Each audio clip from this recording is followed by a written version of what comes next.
Hey everybody, I'm Maritza Barone, and this is the Things You Can't Unhear podcast. Has there ever been a moment in your life where you heard or read or were told something that you simply could not unhear? Something that caused you to make positive changes so that you could become the best version of yourself? Well, we share this show with access to inspiring and empowering humans who will motivate you to become the happiest, healthiest, kindest, and most compassionate you. Sit back, settle in, and let this be the day you hear something that simply cannot be unheard. Hi guys, welcome back to Things You Can't Unhear. Today is a good one. Today we're talking to Efia Sulter, a mindset and manifestation coach, one of my favorite topics. She's a content creator and also a podcast host of The Manifest Edit. And she's going to give us a simple 5-step method into an aligned manifestation and tools in how we can get started to consciously create our dream life. Efia's mission is centered around empowering ambitious people to stop playing small, confidently manifest their desires, and create extraordinary lives. And that sounds pretty good to me. There's nothing that charges her up more than empowering people to step into their greatness, which is perfectly fitting for this show and, of course, the stories that we tell on it. So a little bit about Efia. She was orphaned at 14 and desperately wanted to live a normal life. But the older that she got, she realized that normal wasn't going to cut it and she wanted more. Efia went from battling chronic illness, anxiety, and depression to moving overseas from Scotland to Australia and manifesting her extraordinary life that she now lives. Now she dedicates her time, her career, and her life to empowering other people to break out of normal and into the extraordinary. So tune in and tune on. Let's learn how to manifest our biggest desires. Welcome, Efia, to Things You Can't Unhear. It's great to have you here today. And I'm really excited to be here as well. I'm excited today because we're going to learn how to manifest our dream life. A lot of our listeners know what manifestation is. Some of them may not, but I just wanted to see if you could give us just an overall explanation of what manifestation is and how it works. Yes. So the simplest way I can explain manifestation is the process of making something real. So if you've ever heard the expression thoughts become things, often without context, that can feel like, oh, I just think about something and bring it into my real life, which can have both positive and negative connotations depending on what you're thinking, and people get really tripped up by that. But it's not just thinking about something, it's also the actions, the beliefs, everything that takes place in between that being something that would be nice to have for one day or be a wish to being able to hold it in your hand or physically experience that is manifestation. So we're all manifesting all the time, but many of us are doing it subconsciously. So when we talk about manifestation, what we're talking about is bringing more conscious awareness to that process so that you can build that deeper relationship with your subconscious mind to bring in more of the things that you actually want, and to consciously manifest your extraordinary life. And less of the things that you don't want. Yes, less of the things you don't want as well.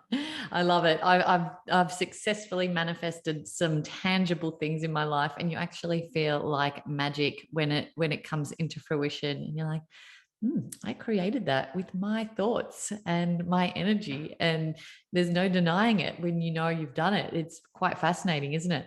It's so powerful to see everything come together. So, as a manifestation coach, how do you help people on their own manifestation journeys? I think the most important thing that I do as a manifestation coach is helping people to get clarity. And what this will look like for a lot of people is, number one, either coming to me and saying that they have no idea what they would like to manifest, or number two, having some idea but not really knowing how all of the pieces are going to fit together. And what I believe is that we do all know what we desire to manifest, but it's actually about creating those internal permission slips where we will actually allow ourselves to go after them. And Gay Hendricks, I don't know if you've ever read the book The Big Leap, but Gay Hendricks has this concept in there which he calls upper limiting, which is where we all have invisible tolerance limits on how much happiness, fulfillment, success that we'll allow ourselves to feel before we begin to feel uncomfortable and subconsciously start to sabotage it. And so what I'll find is that a lot of my clients, yeah, they have the fear of failure, but more prevalent than that fear of failure is actually the fear of success. That's fascinating, isn't it? Because we think that's what we want, and then we get it, and we're like, you have that realization. And, what does that involve if this does come into fruition in my life? And what are the things that are going to change around me? It is really interesting when we dig into it on a deep level like that. Like, I'd love to know some of your own personal experiences of what you perhaps have brought into your life or even your clients. Yeah, so many things. I think one of my favorite manifestations has definitely been the apartment that I'm living in now. And so I've been living in this apartment building for 3 or 4 years now. And I went away traveling, and while I was traveling, the initial apartment that I was in went on sale. And so throughout the first couple of lockdowns in Melbourne, what would happen was we'd be having flat viewings, but we're in lockdown, so can't go anywhere. So we'd be stood outside our apartment waiting while people walked around our house, and also having that fear of, okay, well, if someone does buy it and we're in lockdown, how are we going to find somewhere new to live? So what actually ended up happening was manifesting a new apartment in this building on the same floor, just around the corner, in a way better apartment. And it was the easiest move I've ever had in like a much more beautiful space. And so many things had to come together for this to align. And it was like the last time to do viewings before we went into a deeper lockdown where there was no viewings at all. I only got to like view it once, and I was like, is this the place? Am I going to get accepted for this? And everything just came together at the last moment in a really beautiful way. And now I'm so glad that actually the house did end up being for sale. And what can often happen with manifestation is things that look like the worst thing to ever happen, or look like they're going to have such a negative impact on our life. Like at the time where the house was for sale, it felt like, no, I love living here, this is terrible. But it actually led me to something so much better. So often when things feel like they're not working out, they're often just realigning to rearrange in a way which is actually a lot more fulfilling, and gives us that deeper level of satisfaction. Such a beautiful way to think about it as well. And there's all those synchronicities and there's divine timings that just lead you down this one pathway that is destined for you. I actually manifested the house. We've moved recently too, and I completely consciously manifested the house that we got after quite a few applications that we'd put in that got rejected. But I wrote a list of exactly like the physical things that I wanted within the house, and then also the feeling that I wanted to feel when I was in the house. And I meditated on it over 30 days. And it was when we walked into the house, because we ended up renting it without physically seeing it. It was all done online. And we walked into the house and I laughed because literally every single thing that I had written down on my list was in this house, and it was right in front of me. And it's funny because I did ask my husband, I'm manifesting the house that we're going to get. Do you have any requests? And he said to me, yep, just a doggy door for the dog. And that was the one That thing is so sweet. that did not turn up because I didn't ask for it. I love that. So what type of things do people manifest?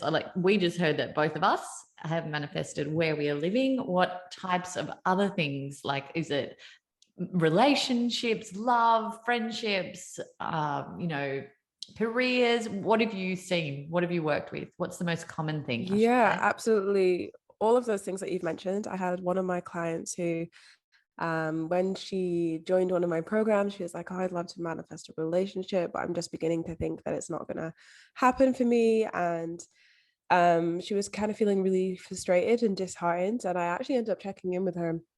I think it was maybe just over a year later. And she's like, oh, I've actually just bought a house with my partner.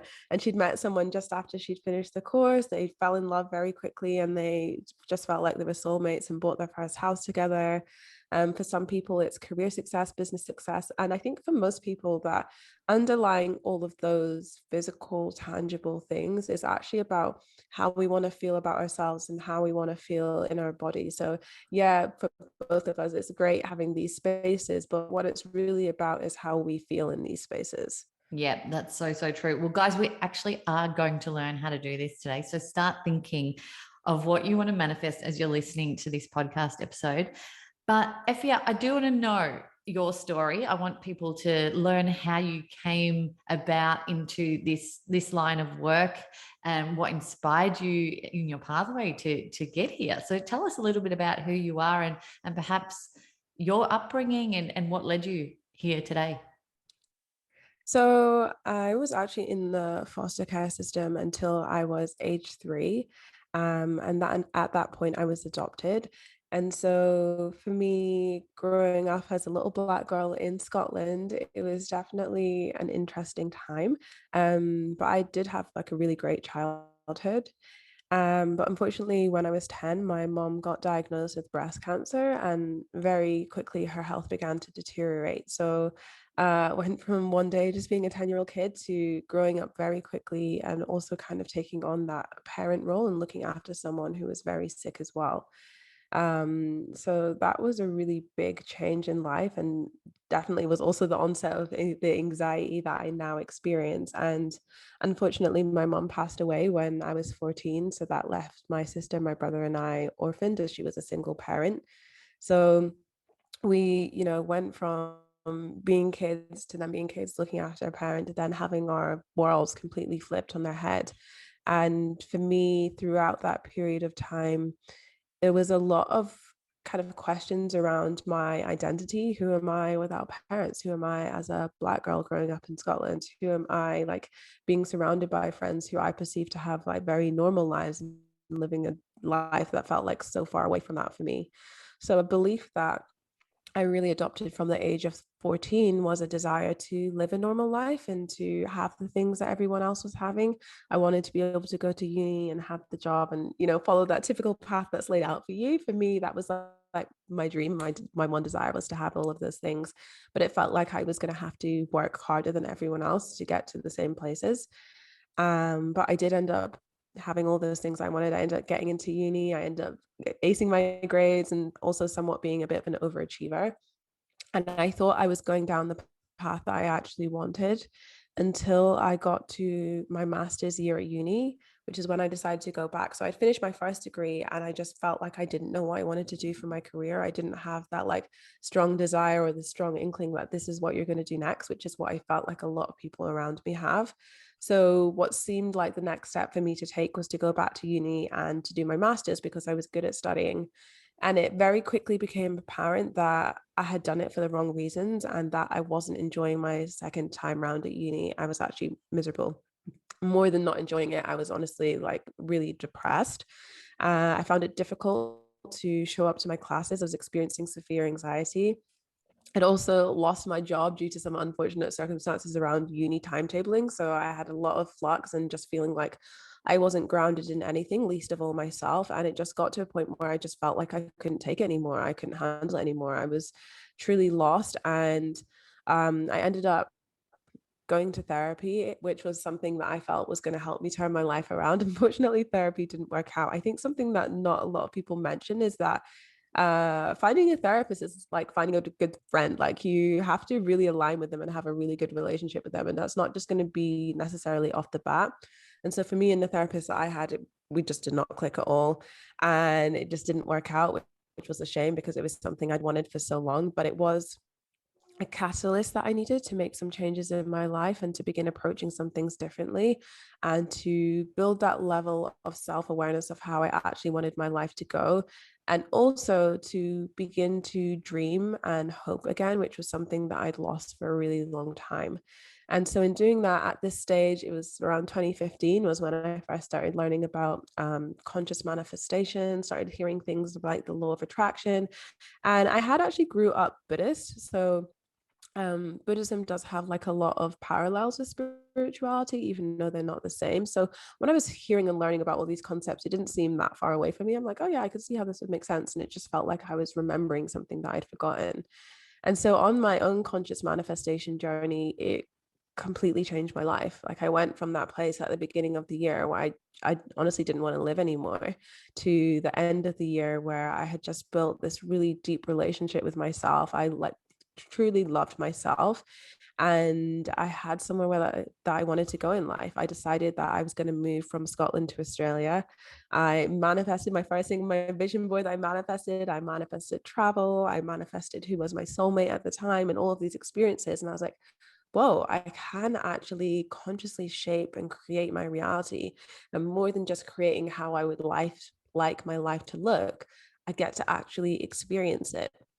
And that really flipped a switch for me. And at that time, I was also blogging. So I've been content creating for the past 9 years now. And initially it was like kind of student blog, it evolved into a travel blog. And then I started talking about confidence and mindset and all of these shifts I was having and how I was working with brands with like 1,000 followers and traveling the world for free. And people would ask me questions about it. And then when March 2020 rolled around, I had just released my first solo travel ebook. And then the world dramatically changed and no one was traveling. I was like, well, I'm just going to continue to talk about some of the mindset stuff, but talk about it on a grander scale. And then I realized that that was actually the space that I wanted to be in. And if you're in the online space, you'll kind of know this, but you are kind of told to have a niche, stick to your niche, talk to that one thing in your niche. And so because travel was the thing that I'd picked for myself, I felt like I couldn't talk about all of the other things. And I was portraying travel online to be the biggest part of my life because that was the niche I had chosen. But actually the mindset and the manifestation practices were what really excited me and what were really filling most of my life. So it seemed quite a natural evolution for me to begin talking about it, even though I didn't initially realize it was something that I was going to coach in. And then the coaching journey evolved from there. I think something else that's really important to note is this wasn't my first business. This was my second business. Previously in 2018, I had started a digital agency because both of my degrees were in digital marketing. So I was like, oh, this is the path I'm supposed to follow. And maybe I just didn't like digital marketing because I was working for someone else. But if I have my own business, then things will be different. And I felt those same feelings I had when I went back to my master's year at uni with like, I'm not supposed to be here. This isn't what I want to do. Um, and I think this is something that a lot of people experience, is going down the path that they feel like they should be doing. And maybe things will get better. Maybe I can just stick it out for longer rather than going after what we truly want. So a lot of my work is helping people to live their extraordinary lives. And a big part of that is letting go of anything that doesn't serve you and that isn't resonating with you, and making sure that you're truly living your life for yourself, not for other people's expectations of who you should be or what you should do. Oh, so many beautiful things to comment on right there. And yes, you're right. Pathways change. And, I've definitely had that in my life too, where, you embark on one pathway and you end up circling around into a completely different area. And then if you actually step back and look at, why did I do that in the first place? It did lead you to where you ended up, which is, what you experienced as well. But thank you, going back to the beginning of your story. Thank you for sharing all of that. You've obviously been through a lot and you've done an amazing job at finding your own happiness again. And like you said, you healed yourself in a way. You tried the therapy and you tried, different modalities out there that are on offer. And the beauty of your story is that you found the healing within yourself and were able to do that so powerfully that you hold the power within that now. You can do that whenever you need to, and you can teach it through your lived experience. Oh, thank you. All right, well, now's the time, guys. Get ready for your lesson from Efia into how to manifest your life. Efia, you've got a 5-step method for aligned manifestation. Do you want to take us through those steps? How do we begin? Where do we kick off? Yes, absolutely. I would love to take you through these. And kind of like a lot of points in my journey, the way that I came up with these 5 steps was actually through an experience of mine that didn't go exactly exactly as planned. So I'd done my move from Scotland to Australia, and I'd learned about conscious manifestation and calling all of these incredible things into my reality. And in 2018, I was like, yes, I am the vision board queen. I can call anything in I want. And I made another vision board and I was like, yep, this is it. And I looked back on that vision board in 2020 and I realized not a single thing on that vision board had manifested, not one. And when I looked over those things, and I also looked at how that vision board made me feel, what I realized is I had been putting things on there because I thought that's where I should be at in my life, or I'd seen other people, oh, other people have this, I should have this. Oh, if I have a certain number of followers, this will make me look cool and seem legitimate. But none of those things were like things that I wanted on a soul level. And more importantly, like they didn't align with the person that I wanted to be. And it was at that point where a light bulb kind of went off for me, in that a lot of people will start their manifestation process at what do I want to have? But from my perspective, there's something so much more important that comes before that, that will inform your entire manifestation process moving forward. So this is what actually led me to creating the vibes method for aligned manifestation. And it's not only completely changed the way that I manifest, but it's also changed things for my clients as well. So the first step with the vibes method is embodying the vibe of your higher self.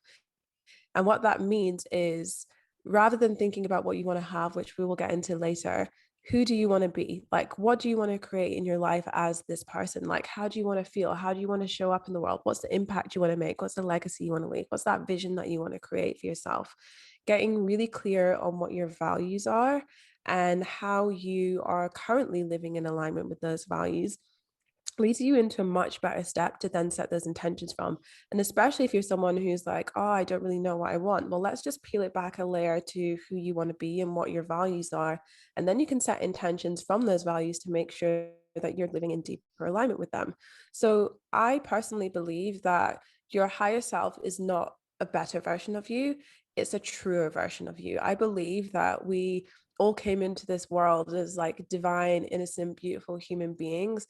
And then the adversities of life, the experiences of life, other people's experiences, which have been projected onto us as our beliefs, which we've adopted and believed to be our own, but actually they're other people's. All of these things have kind of like warped that sense of divine essence that we came into the world with. So I believe that connecting with your higher self is a return to that. And it's unlearning everything that isn't part of that. So then we move into the second step, which is now we can begin to look at our intentions. Okay, now we know who you want to be. What intentions are aligned with that version of yourself that you want to be? And we want to make sure that we are looking to the future. So it's not just like, well, I don't want to be broke. I don't want to be miserable. I don't want to have rubbish relationships. But you're actually looking at the things that you consciously want to create, not like consciously uncreating, because it just evokes a different feeling. And if you are ever struggling to resonate with something, especially around the manifestation space, and I'm kind of going a little bit on a tangent here, but for example, people will be like, oh, affirmations don't work. And I'm like, okay, so let's say you're waking up to someone every day and each morning you wake up to them and they say, oh, you look rubbish. You look so ugly today. I just don't know why you look like that. You are just like so annoying. Like imagine you woke up to that every single day. How would that make you feel? Now think of the opposite.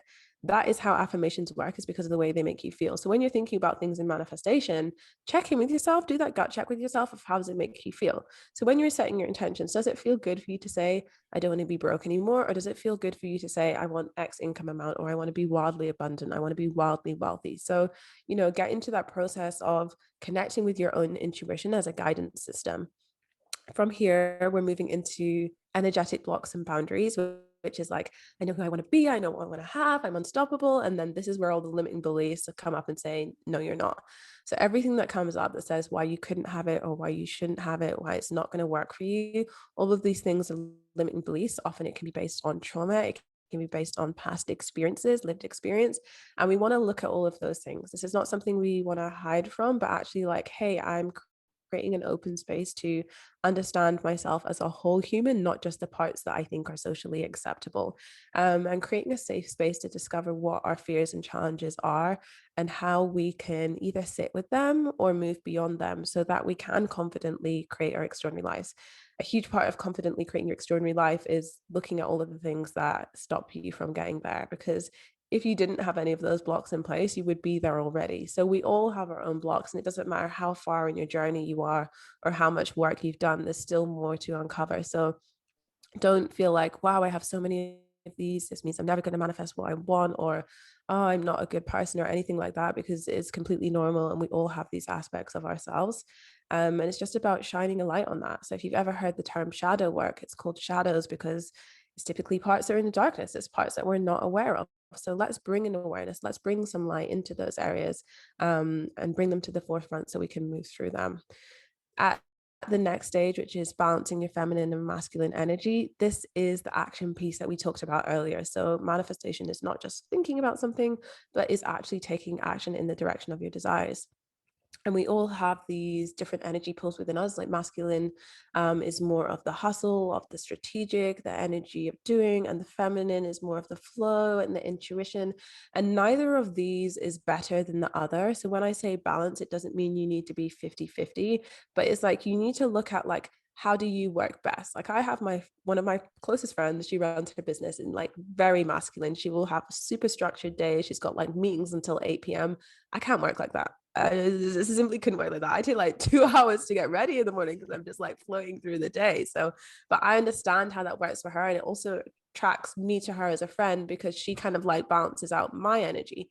So it's noticing like, okay, how do I feel most inspired and empowered to work? What kinds of things have I manifested in the past? And what made me feel really good about that? What steps was I taking in the past and what feels good for me? Often we can notice that we are kind of adopting an energy pattern that doesn't align for us. So I noticed with my first business, this was during like the rise of Gary Vee. And I'm like, well, if I want to be successful, I need to be like Gary.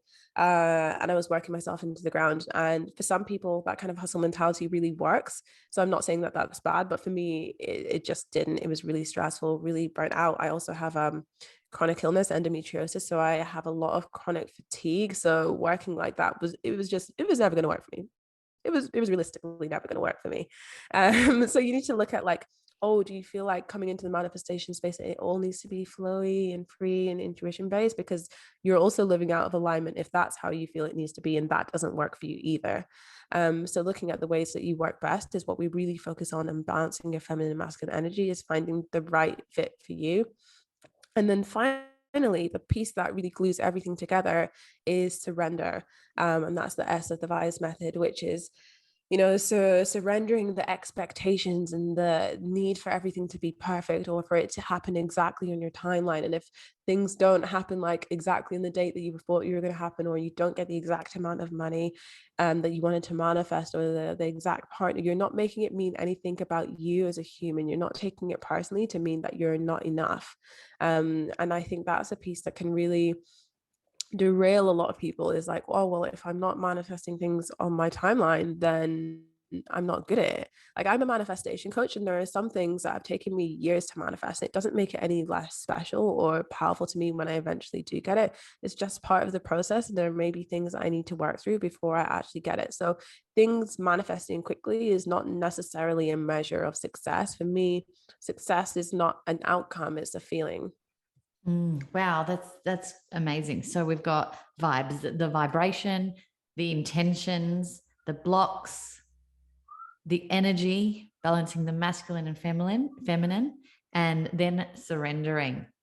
There's a lot there. There's, especially for people who may not have done it before, don't get scared, because it may sound scary and a lot of work, but it's really not. So let's put that into an example if we can. So for someone who is listening and perhaps wants to manifest a new career for themselves, just like you did, just like I did, they're working in a job that they are unhappy in, they're not earning the money that they deserve, they're not following their purpose. Okay, so what do? Do we sit down? Do we write out how we, what we want to bring in? What are the actual tangible ways in which we can manifest? So the actual process of manifesting it is going to be a lot from person to person. But if we're just talking about a hypothetical person who I do know on a very deep Yeah. level, let's just say that Let's start with your values. Okay, before you're just like looking into a new job because you're miserable here, you need to know like what you actually value in a job. Like, is it having the freedom to work from home? Is it having an office culture where you are appreciated? Getting really clear on the kinds of things that are important to you, and also what specifically is making you unhappy about where you are now. Because there's no point like not spending time knowing like, oh, I'm just unhappy and I want to move, and then you get your new job and you're finding you've actually replicated the exact same situation because you haven't like rectified all the things from previously. Seen that, done that many times. Yeah. So we need to actually get super clear here, values, and then like, who do you want to be in this role? Do you want to be in a leadership role? Do you want to be like managing a small team? Like, what specifically? Get really clear on that in the values area. And then intention. Okay, now we know that you want the new job. Get as specific as you possibly can about this job. So even if there's a specific company, a specific industry, the kind of people you want to work with, really paint the picture vividly.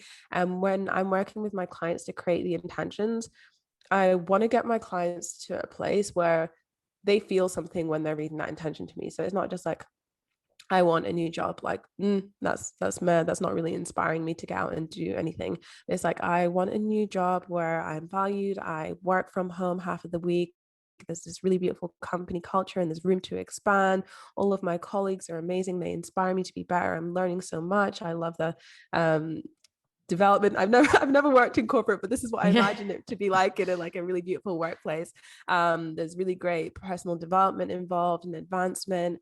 I have time to come home and spend time on my hobbies and spend time with my family after this. And I feel like when I'm showing up to my job each day, that although there are challenges, that I feel supported in advancing through them all, and that every single day I'm growing in that role. Like, there's a different feeling and an energy behind that than just like, I want a new job. And if this is something you're going to be spending a lot of time around, you want to have that feeling behind it. So we can then look at that intention and find ways to amplify that using different tools and resources. But just as a jumping off point, you want to write down what that intention actually is, make sure it's in the direction you want to go, and get really clear on that. Then with energetic blocks and boundaries, now you want to talk, directly to your subconscious mind, as our conscious mind is only responsible for 5% of our mental life. So that means like up here on a conscious level, we can write the beautiful intention. We can say, yeah, this makes me feel amazing. But the other 95%, which is actually responsible for getting your goals, is your subconscious mind. So your subconscious mind is home to your values, your intuition, your fears, your doubts. All of that stuff is subconscious.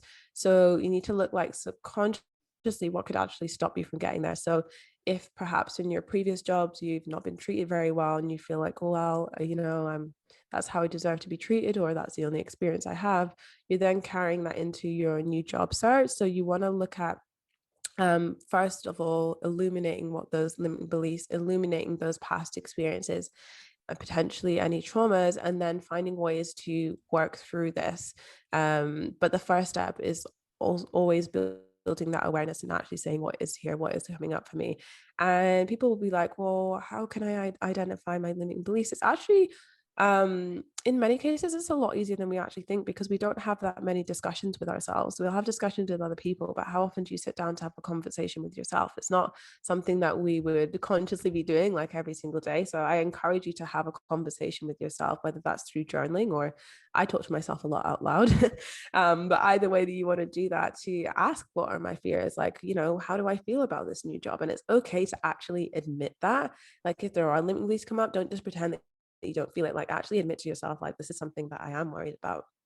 And then with balancing the feminine and masculine energy, it's like, okay, so for me, when I'm manifesting something and I'm very much in my feminine energy, I spend a lot of time like meditating, connecting with my higher self, my spirit guides, and that feels really great for me.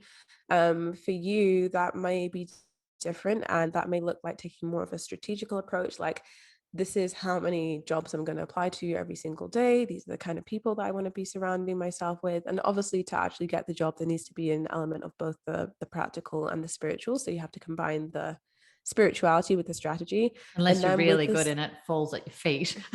yeah. But even then, I feel like even with things falling at your feet, is not just an overnight thing. It's because of the compounded effort that you've previously put in that's Exactly. now getting to a point where things are like rolling over. So if you ever see someone say like, I manifested something in 24 hours, or I manifested this overnight, the context that is missing is all of the work that they've done previously up until that point where they can get to a thing where they can call things in quickly. So don't feel like you are behind or you're not doing things quick enough. Like just to note on that point. And then finally with the surrender piece is like knowing that once you set the intention to manifest your job, you are putting in the actions, you're doing the belief work, you are building your self-awareness through the process of self-inquiry, it is coming. And even if you're getting those rejections after rejections after rejections, these are just redirections to the job that is actually suited for you and fit for you.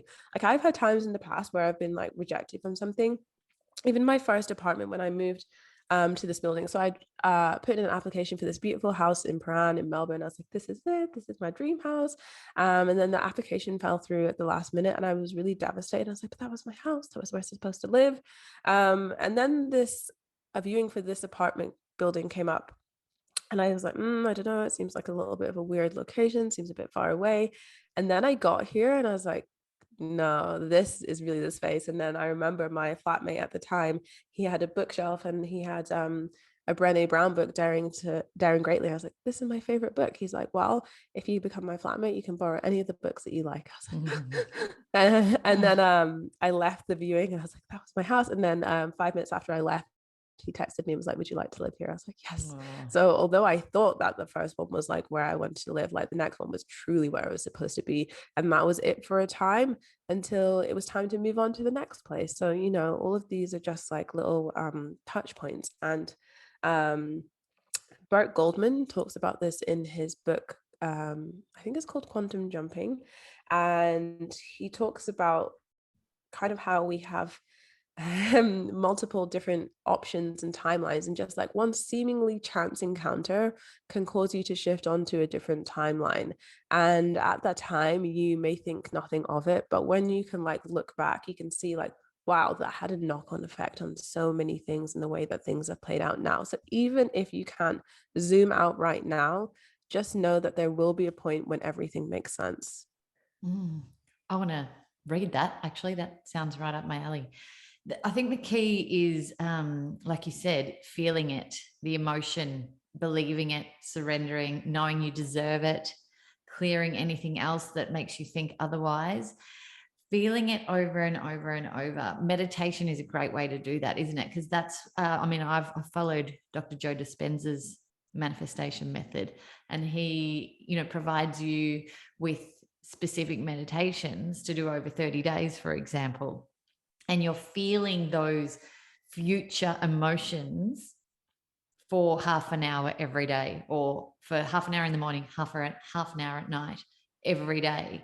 So the more you feel in that particular way, the more you attract that into your life.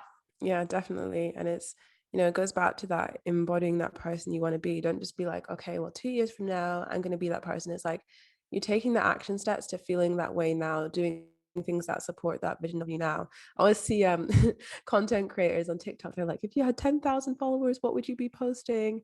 And it's that kind of energy that you want to bring to your life. Like, don't wait to hit the goal. Otherwise, you're spending your entire life like in the waiting room, and who wants to be there? Yeah, exactly right. Well, who have been, you mentioned a couple of books that you've read that inspired you, but who have been sort of your biggest teachers when it came to manifestation? I love David Cameron Candy. He has a book called Happy Pocket Full of Money. It talks about quantum manifestation, building wealth. And I really like the way he approaches things, and also the fact that he's a Black author as well. Carolyn Elliott has a book called Existential Kink, and I really appreciate her approach to limiting beliefs, and she discusses them in a way that I've never heard before. And in her book, there's this quote from Carl Jung, which is, until you make the unconscious conscious, it will direct your life, and you call it fate. And essentially what that quote means is like until we bring a conscious awareness to our subconscious patterns, programming, limiting beliefs, that these patterns will continue to repeat themselves, and we'll just say, oh, well, that's just the way life is. And we have to kind of take that radical responsibility and ownership for the direction that we want our lives to go. And I actually named one of my programs after that quote, and I called it Conscious Alchemy, about the process of, alchemy, transforming a base metal into gold, and conscious is about bringing that conscious awareness to all of the subconscious programming that we have in the background. And so books, huge for me. In 2020, I committed to reading 52, and I wanted to explore everything related to manifestation, from mindset to manifestation, from physics to quantum physics. I wanted to know everything and bring all of these different perspectives in. Even astrophysics for people in a hurry, and the theory of everything were really powerful for just like seeing the way the world works and understanding just how much power we truly have, and also owning that power as well. Like, it's one thing to say like humans have so much power, but you as a human have to acknowledge like, wait, I have so much power, and I'm going to use that power that's at my fingertips. Hell yeah. I love it. Manifest the dream that you want. Dream big, everyone. There's no limits here. We can create our own exciting and amazing and magical reality. Well, I'm actually pumped to get going on this. And I'm sure everyone else is as well. For everyone listening who wants to go deeper and perhaps would love a coach, tell us how to find you and how to get in contact and how you can help. Yes, so you can come hang out with me on Instagram or TikTok. I'm Efia Sulter _. I also have a podcast, the Manifest Edit podcast, and I have a free training on the power of subconscious manifestation, which takes a deeper dive into that relationship between conscious and subconscious mind that I was talking about, so that you can learn how to manifest your desires on autopilot. So that's efiasulter.com/freebie.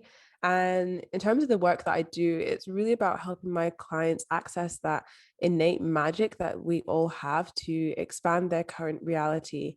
And a big part of that is stopping playing small and saying, no, this is truly what I'm going to stake a claim in, and I'm unapologetically going to go after this. And I deeply desire to share my gifts with the world, whatever those are. Cool. That's great. All right. Well, I'll put a link to your website in the show notes of this episode so people can easily find you. But it's great that you've got a mixture of free and paid courses out there for everyone. So there's absolutely no limits to accessing your content and manifesting our most aligned life. Now, I never leave anyone without asking this question, and it's a big question.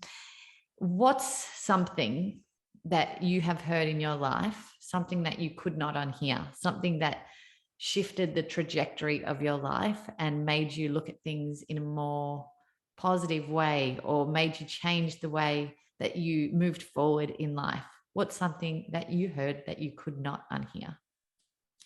So my friend once said to me that things always work out in the end. And it's such a simple quote, but it had such a really profound impact on me. And at the time, I just got fired from a farm job. So if you don't know, if you are from overseas coming to Australia and you want to get a second year visa, you do 3 months of farm work. And I just got fired from my farm job after like 5 days on the farm. I was feeling quite distraught, and I was running out of time to actually get my days in for my visa.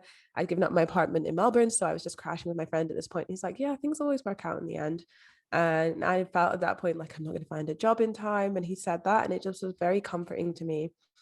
And I actually ended up finding a job a week later that was way better than the one that I initially had. And anytime I'm in a situation now, I kind of think about what he said, and things do always work out, even if at the moment you don't have that benefit of hindsight. I just trust that his words still ring true. And I actually messaged him the other day. I was like, do you remember you said this to me? And it had a really profound impact on my life. And he's like, wow, I actually needed to hear that advice myself at this moment in time as well. So yeah, that is something that always just like in the back of my mind. And I think, often the things that you can't unhear are the simplest things have the deepest impact. I love that. Things always work out. Thank you so much, Efia, for your time today.